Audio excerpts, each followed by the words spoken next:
आज मेरा ये वीलॉग फर्स्ट वीलॉग है।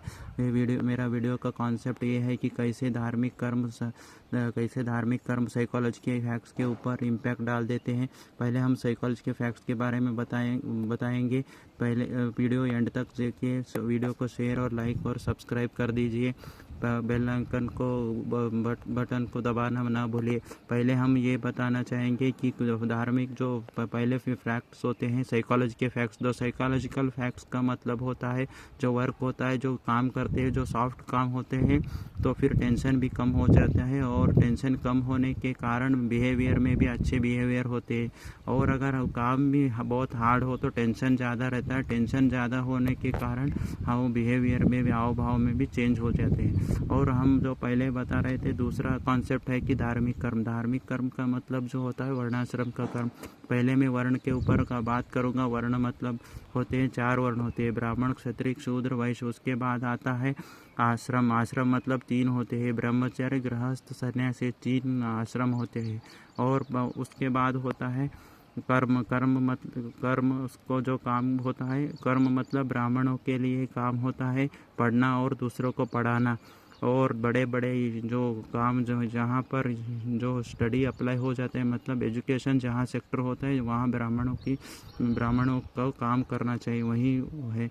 और दूसरा क्षत्रिय जो राज को संभालते हैं, वैश्य जो व्यापार करते हैं, और शूद्र जो तीनों का सेवा करते हैं। तीनों की सेवा करने के साथ ही वो खेती वो काम करना है, वो है कर्म। और उपकर्म होता है मतलब जो वंश के कुल के ऊपर निर्धारित करता है।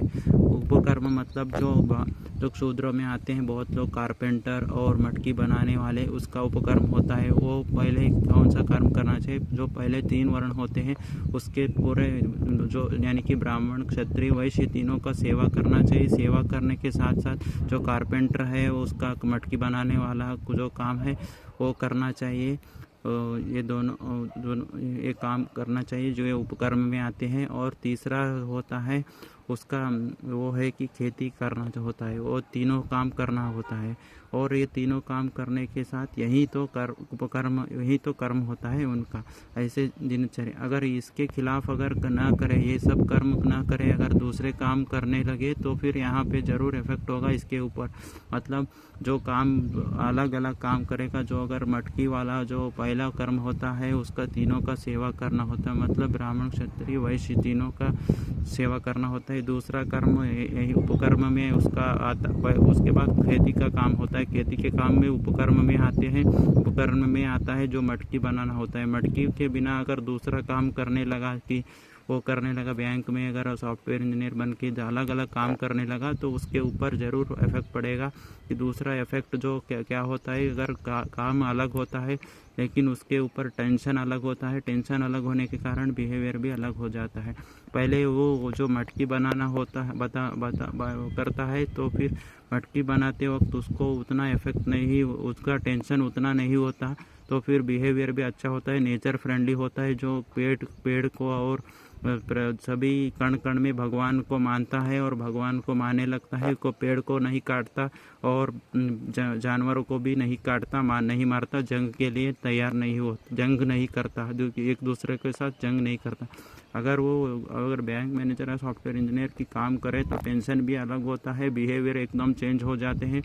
कि इसमें कहता है कोई भी पेड़ पे भगवान नहीं है और कोई भी जानवर में नहीं भगवान नहीं है, ये सब झूठे बातें हैं। तो इसलिए जानवरों को काटने लगता है, काट कर खाने लगता है और पेड़ को काटने लगता है। ऐसे करके पूरे सर्वनाश की ओर कर देता है। यही है वर्णाश्रम के कर्म।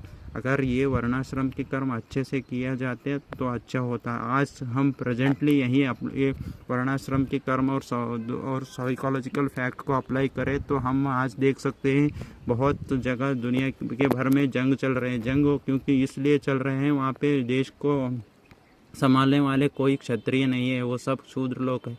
जैसे कि एग्जाम्पल में ले लिया जाए रूस यूक्रेन का जंग, जो रूस के राष्ट्रपति है व्लादिमीर पुतिन, दूसरी तरफ यूक्रेन के राष्ट्रपति जेलेंस्की, ये दोनों शिकारी है। अगर ये दोनों कभी नहीं राज को संभाल सकते हो, क्योंकि दोनों शिकारी है। जो लोग मरते हैं, जो लोगों को कैसे मराते हैं कि कैसे काट कर मार दिया जाता है कि वो जानवरों की तरह शिकार कर देते हैं, जो जानवरों की तरह मानव को भी मार देते हैं। यानी कि जो लोग होते हैं उसके प्रजा होते हैं, उसके देश के प्रजा होते हैं, उसको जानवरों की तरह मार रहे हैं जंग में इतना शहीद होने के बाद दोनों कोई भी शांति का प्रस्ताव नहीं ला रहा। शांति के प्रस्ताव लाने पर भी वो दोनों सहमत नहीं हो रहे। यही तो है, अगर यही वर्णाश्रम के कर्म नहीं किया तो यही होगा। एक दिन हमारे देश में भी हो रहा था ऑपरेशन सिंदूर नाम के लिए, भारत और पाकिस्तान के बीच यही है, हमारे हाल में भी यही है।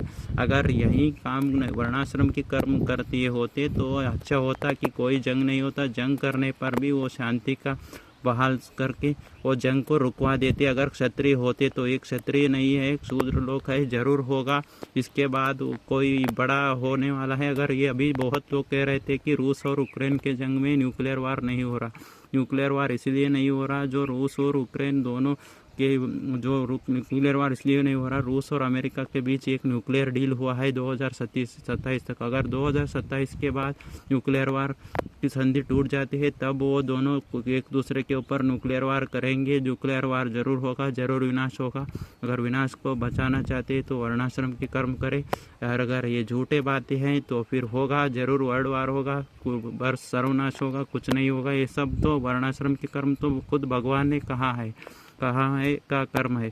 अगर यही नहीं करोगे तो कैसे जन्नत मिले, कैसे तुम लोगों को स्वर्ग मिलेगा? सभी लोगों को नरक में ही जाएंगे। अगर वर्णाश्रम के कर्म करे तब ही जाएंगे स्वर्ग, नहीं तो नहीं जाएंगे। बस झूठे यही कहेंगे कि झूठे बातें कह के क्या आज देखो धरती को ही नरक बना दिया है तुम लोगों ने।